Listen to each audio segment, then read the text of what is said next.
Hi, welcome back to Cornell Cooperative Extension. I'm Sue Ann, and with me today I have a special guest, and her name is Barbara Schmidt. Right, I usually tell people Barb Schmidt. Yes, and Barb is going to help us learn how to make honey wheat challah, and we're also going to be making, in another episode, some red pizza and a white pizza with Barbara's own sauce, which is going to, it smells delicious and we can't wait. But Barb, introduce yourself and tell us about what you like to do. My name is Barb Schmidt. I own a small company that operates here in Sullivan County.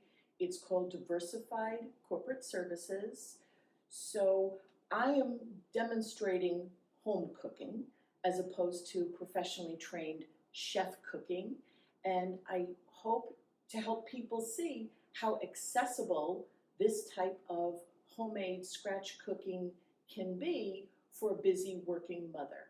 Now, I'll be honest, my children are no longer home. They're out in the world, but all these things that I'm making today are things that I started making when my kids were little, and I was, getting them out to the school bus and then going off to work and then, taking them off the school bus and then coming home after work and after multiple meetings. Granted, now life is a little bit easier because a lot of my meetings can be Zoom.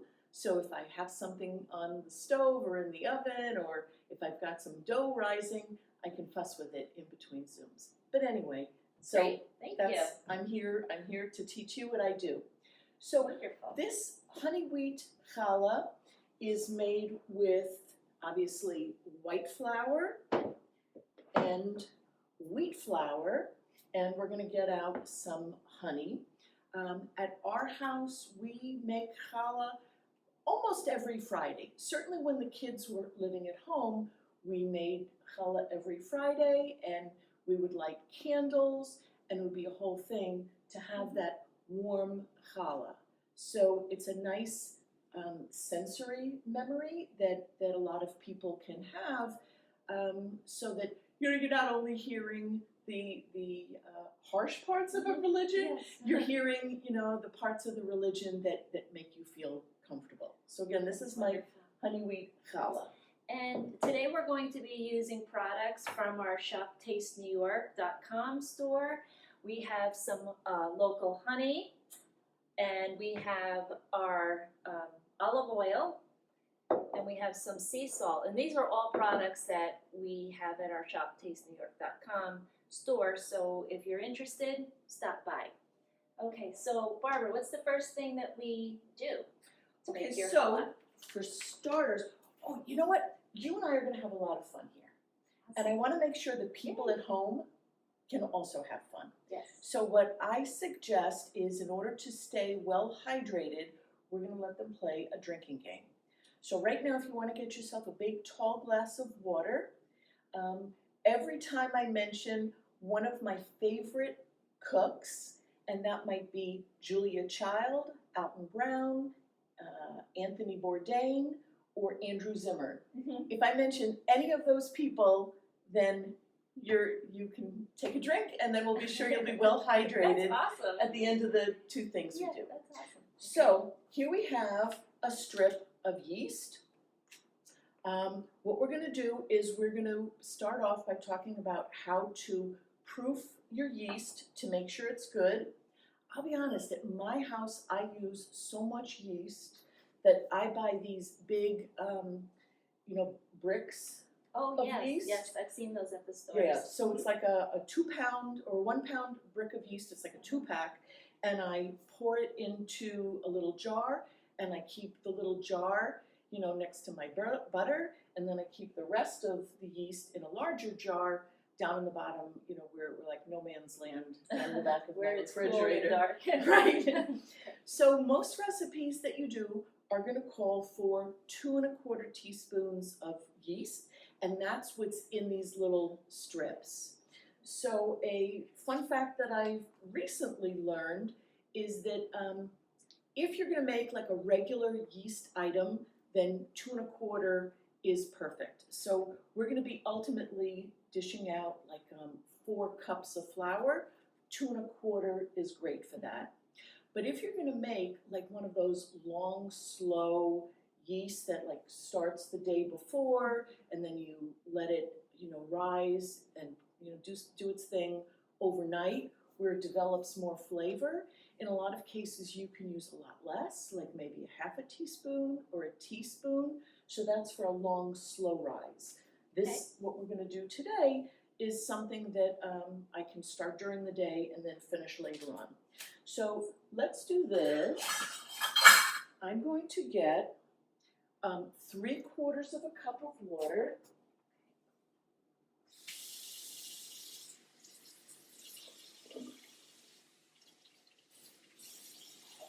We don't need any kind of special water, we could just use tap water, correct? Tap water is fine. At my Okay. house, because I, live in the woods and we have a,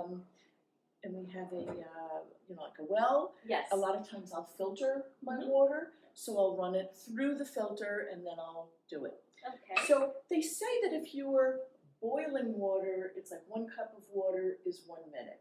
So number one, we don't want this boiling hot because it'll kill the yeast. What we're looking for is somewhere in the vicinity of 100 degrees. Okay. When I was a new chef, new cook, I would get real worried about it and I'd do the thermometer, but in a few minutes you're gonna see me, I'm gonna wash my hands again, and when this is warm, I'm gonna stick my finger in there and then away we'll go. So I'm gonna say, because we want it warm, not boiling, and because it's not a full cup, I don't know this microwave, let's give it 38 seconds. 38 and see what seconds, happens. okay. And I'll wash my hands again.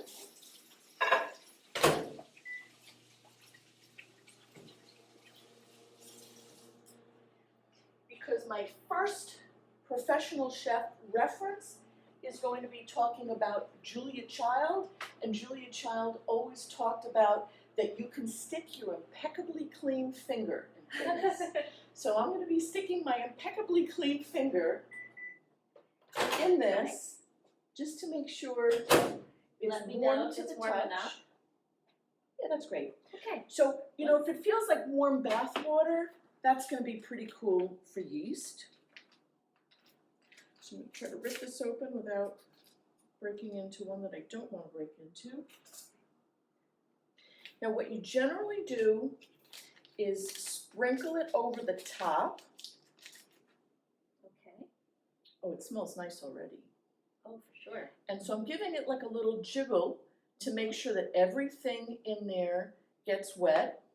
And then we're going to leave that to do its thing for like 10-15 minutes. Okay, so you don't have to stir it or anything like that. No, I'm just going to Okay. make sure that all the yeast. yeast is submerged, Okay. because this is what will activate it, and it's a live.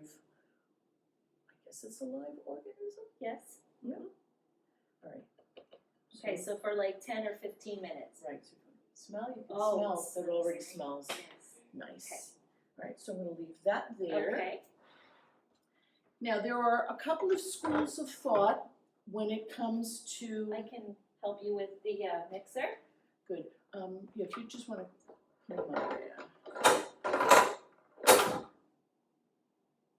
Okay.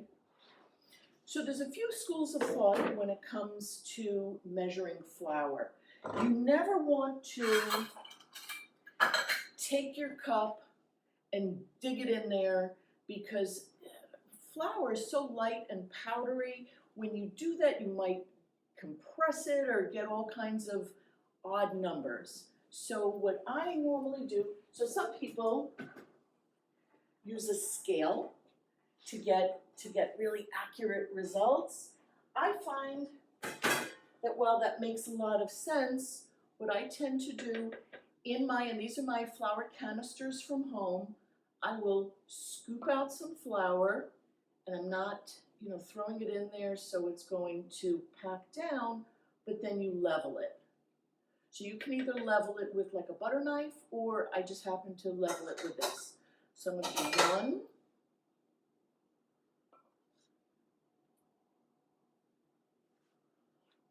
leveling it, 2,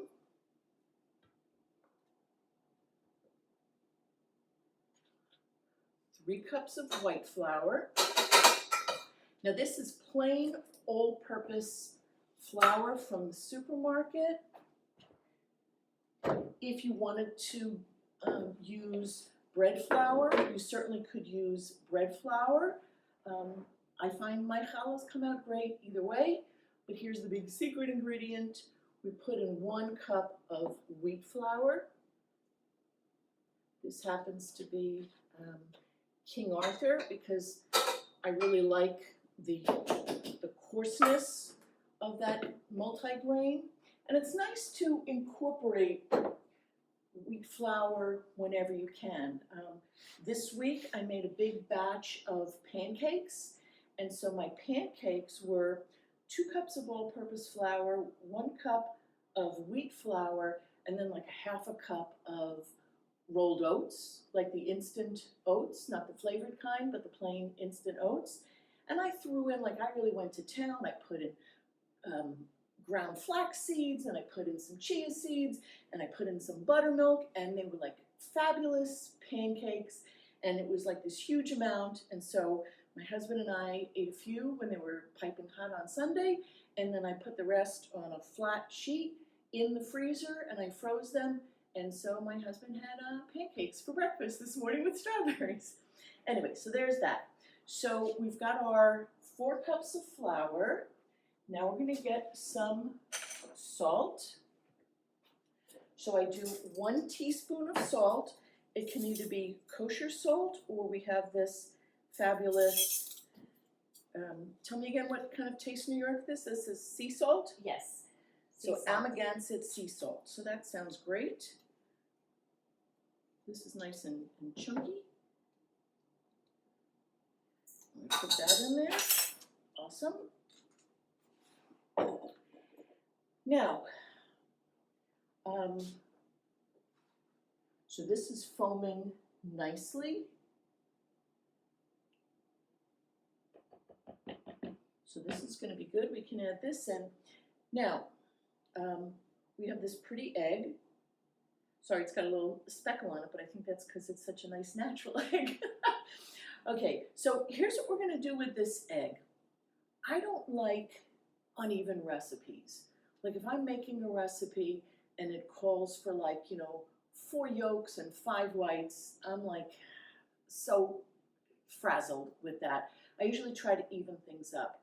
So this recipe gets an egg, but at the end, we're going to need some egg yolk to give it that nice browned glaze. So what I usually like to do is take a little smidge of yolk out of it, because I find I don't need an entire yolk to coat a challah.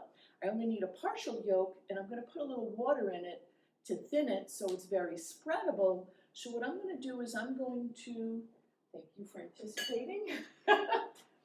What I'm going to do is I'm going to break this, save off some of the yolk. Oops, wrong way.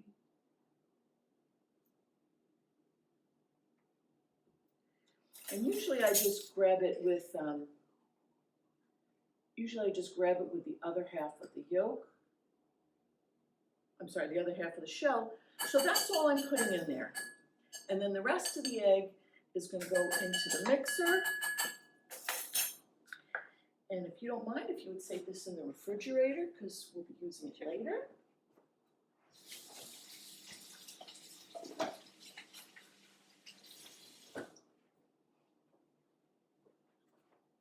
Okay, so what do we have? So we've done the flour, we've put in some salt, we put in our egg.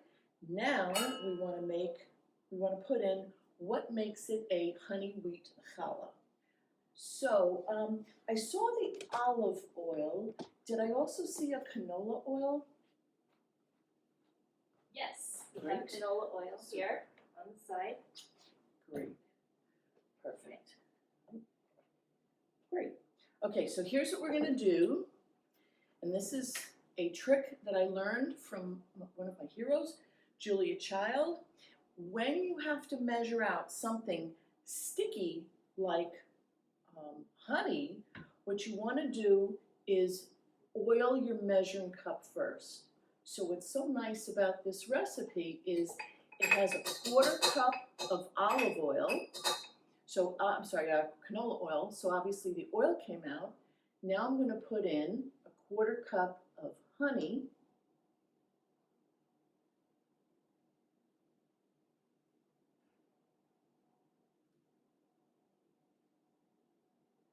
And what's going to be so nice is that this honey is going to come all the way out.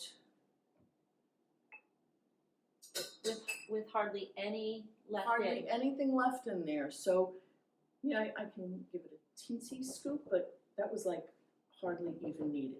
So there we go. So our honey came out. And what's so funny about this, I must have been doing this for like 30 or 40 years because there was this little girl in the neighborhood when I first learned this, and I taught that to her when we would bake together. And then now she visits me every year and brings her 4 children to the house, and we bake together. And when I showed her children that, she got so excited because she said, "Oh, that's what you taught me years ago." Wow, the yeast is really Foaming. like foaming. You can see this. Good, and you can Really? feel it's warm Yes. because that's what yeast likes. Mhm. That promotes the growth. So we're going to Okay. put this in. So basically, we just wait for the yeast to start foaming and give it like 10-15 minutes. Yeah, because it's going to Okay. keep on. That's just to make sure that it's good Okay. yeast, because the warmth of this is going to keep it growing and expanding Right. after. All right, Okay. so I'm going to put Just you in let that- charge of turning it on. Okay. We're gonna turn it on. It's a little bit noisy, but it'll work. And we're just incorporating the oil, the honey, the flowers, and the egg with the yeast. We're just trying to get that all mixed together. Now, if you don't have a dough cook and you don't have a mixer, you would do this all by hand, You do correct? this by hand. Okay. All right, so if you want to switch it off. Okay. All right, so, and then, I can show it. yeah. Okay. Let's see. Here we go. Hang on. Okay, so we have, I'm just gonna try to show you what it looks like. Okay, we're going to, Yeah, we're going to help it along yep, because this noise is problematic. for sure. How can that, is there a way for me to just take the hook off, or? Yeah. Is it? If I can figure it out, right? There you There we go. Good. Yeah, All right, there so, you go. because we want to be frugal in the kitchen, we don't want Oh, to be for sure. wasteful. Not at all. So there's a little bit on here. So what we're going to do, oopsie. So the whole idea of this is to just help the challah build up gluten. So we're going to let it mix until all the flour, because right now there's like some dry bits. So we want to make sure it's all incorporated. Okay, All right, I'm going to stick my hands in, and just give it a couple of kneads. a couple of kneads. Just to make sure she's getting all the flour incorporated. Right, like we could have let it go with the dough hook longer. Yeah. At my house, I have an really old bread machine. Mhm. And so my kids grew up never eating store-bought bread. All the Wow. bread They were was lucky. homemade bread. And, you know, mostly like in those bread machines, you can let it do all the cooking. Right. So they would come to school with these like half moon shaped breads. But the bread machines also have a manual cycle. So if you want, you can put it in the bread machine, let And it do its manual. It'll just do everything. It'll do everything, and in the manual cycle, it turns off after it's kneaded, rested, kneaded, risen, and then you can form it in however you want to form it. All right, so I feel like this guy is like a tiny, tiny bit dry.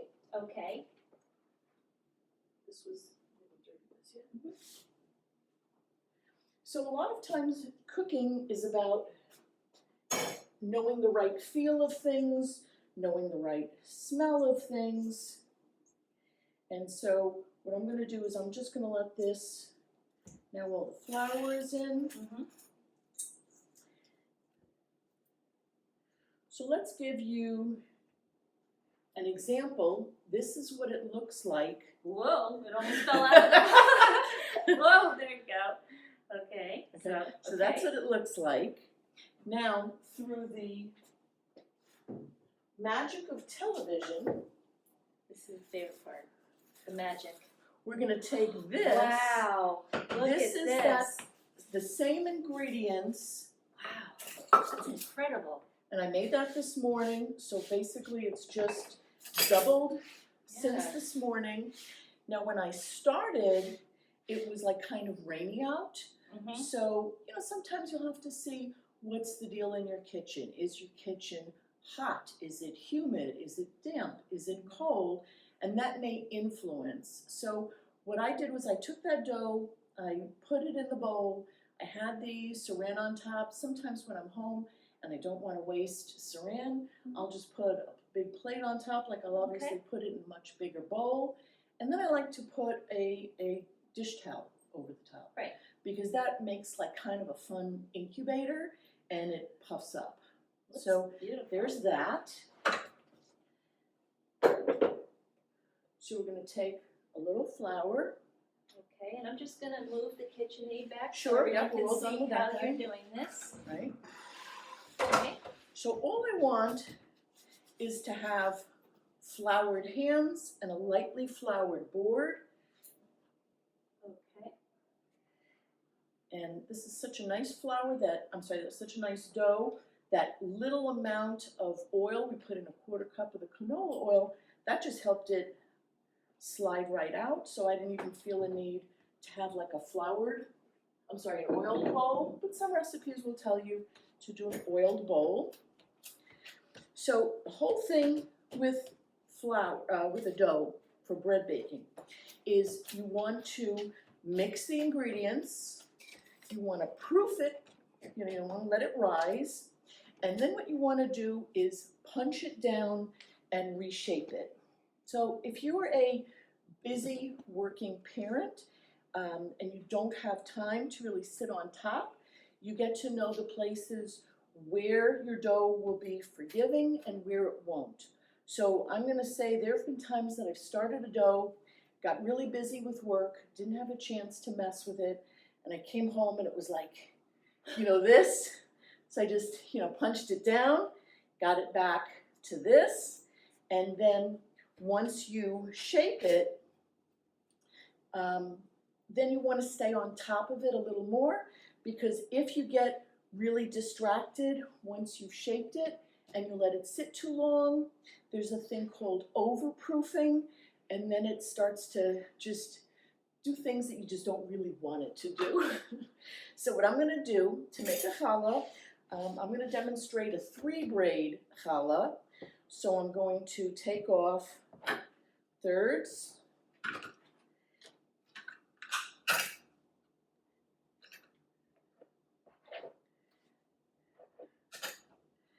And I don't need to measure it, but by eyeball, they look like a third, a third, and a third. So we're going to roll it out. Now, if you're rolling it and it's resisting you, then that just means it needs to relax some more. So if I were rolling it and I felt it fighting me, what I might do is set that one aside, come to this one, roll this guy out. I can see he's a little bit bigger than the other guy.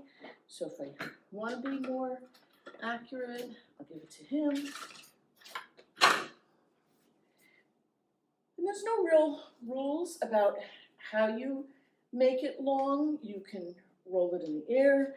You can roll it on your board. Go back to this one, incorporate that little piece. So I'll teach people some Yiddish. That little piece is called the spitz. A spitz means like a little point. So I just incorporated a little spitz back in. And the reason that's funny to me is that I mentioned that on Fridays we often would have challah with the kids. And so you'll see after we do the braiding, it gets like a little point. And so like that was the thing at our house, like who was gonna get the point? Because, you know, that's like the real crusty part. And there's like a joke among older Jewish people that if a bride eats the spitz, then she's gonna give birth to a son. But that's just some spitz humor. All right, so we're gonna roll it.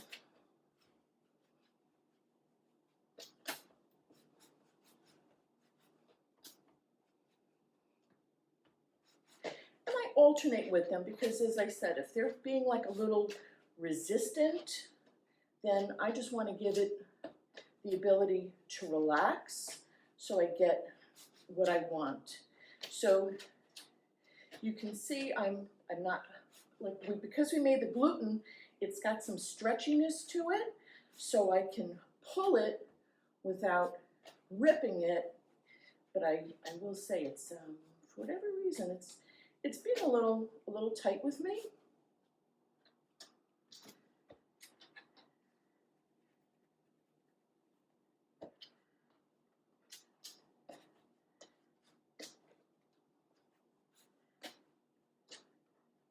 So I'm gonna let it have a little teensy rest because now's a good time for us to start oiling our pan. I make this with just a little touch of canola oil.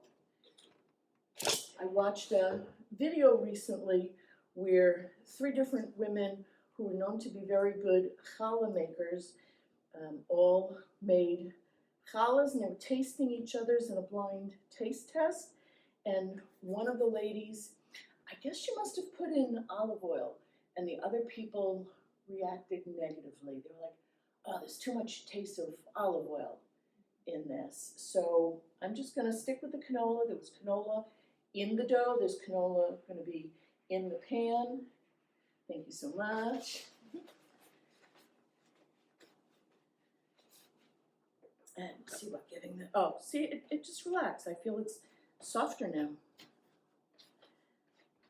Is your hand impeccably clean? Would you like to feel it so you can see what I'm talking about? Unfortunately, I cannot touch Oh, that's the right. bread I'm so sorry. because I'm so sorry. Yes.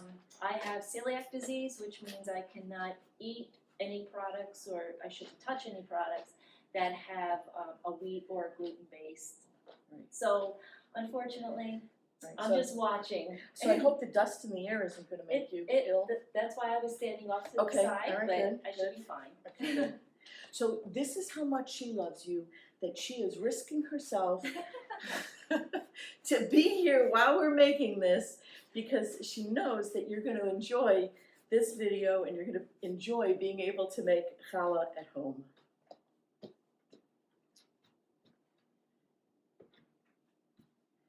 Now, something that I was going to bring, and I realize now that I forgot, is sesame seeds. Do you have? You are so good. Yeah, we have some sesame seeds in our pantry. Right. Okay, you can find these at Perfect. any really Yeah. store. They're gluten free. Good. This is the only thing I can eat. We don't need it right now. We're going to do that Okay. after the egg glaze. Sure. So we'll just put this to the side. Great. Okay, now we have three logs that I'm pretty happy with. Some people do 4 braid challahs, some people do 6 braid challahs, but for most Friday nights, I'll make a 3. Excuse me, now you can either pinch it at the top and braid long, or a lot of times I just cross it over and then do my braid that way. So Barb, what I wanted to ask you is, do we need to heat the oven? Do we have to preheat the oven? That's a very good question. Mhm. I'm going to say no, because Okay. this guy has to proof a second Okay. time. Okay. So we want it to come to its second rise. A lot of times I'll read a recipe and it starts with preheat the oven, and I'm like, why are they preheating the oven now? It's going to be like an hour. How long does it take your oven to get, to get hot? So what I would say is, like now we have Oh, how beautiful. this braid, Wow. and I'm gonna pinch the Mhm. edges Mhm. so that he's good. And so Spitz 1, Spitz 2. So I'm gonna take this guy, and so let's remember how big he was now. I'm gonna put him in our pan, and we're gonna let it go in some nice warm place to rise. I'm not gonna give it the egg wash now, Mhm. because what I find is if you give the egg wash and then it starts to rise, then you have all these crevices with no egg wash. So I like to let it rise for a little while, then we're going to put on the egg wash, we'll warm up the oven. At that point, give it that lovely little sprinkle of sesame seeds to make it just lovely, and then some people here will be enjoying challah. So I'm gonna just set this in a warm place. A lot of times in my house, I'll just put it inside the oven and then just remember, don't preheat the oven until I've taken it out. So we'll see. Okay, so here's our end result. Our challah is out of the oven and piping hot. So we were just messing around with a thermometer to make sure it was done. The two ways that you know a bread are done: number one, you tap it to see if it's hollow. Hopefully you can hear that hollow thumping sound. And then if you happen to have the luxury of a temperature probe, you just watch to see if it hit 190. Then you know it's good. So thank you so much for watching us bake today. And I've really enjoyed sharing these recipes with you. And hopefully you bake at home. And I hope you enjoy a honey wheat challah whenever you want. Thank you. Bye-bye.